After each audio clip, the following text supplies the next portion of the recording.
শখের প্রবাস আসলে সুখের। এটা শুধু যারা দেশে আছে তারাই বলে। এই শখের প্রবাসে যারা একবার পা দিছে না, সে শক্ত দূরের কথা, যে স্বপ্নগুলো দেশে থাকতে দেখছিল না, এই স্বপ্নগুলো ভুলে গেছে। কারণ এটা প্রবাস। এখানে একলা চলতে হয়। চলার পথে না থাকবে পরিবার, না থাকবে বন্ধু বান্ধব, না থাকবে আপন মানুষ। যেখানেই যাবেন পৃথিবী জুড়ে শুধু শূন্য লাগবে। সারাদিন পরিশ্রম করবেন, রুমে আসবেন, নিজেকে একলা মনে হবে। এই পৃথিবীতে কেন আসছি আমি? দেশেই ভালো ছিলাম, যতই কষ্ট হোক না কেন দেশেই করে খাইতাম। প্রবাসে আসলাম যেটুকু স্বপ্ন নিয়ে, এখন কেন জানি শখ আর স্বপ্ন দুইটাই হারাই গেছে। প্রবাস জীবনটা এমন একটা জায়গা ভাই, শুধু এই স্বপ্ন আর শখটা শুধু দেশেই দেখা যায়। প্রবাসে আসার পর সে স্বপ্ন আর সুখটা থাকে না।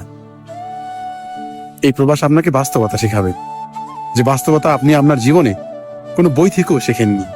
যে বাস্তবতা আপনাকে প্রতিটা চলার পথে, প্রতিটা কথায় কথায়, প্রতিটা সেকেন্ড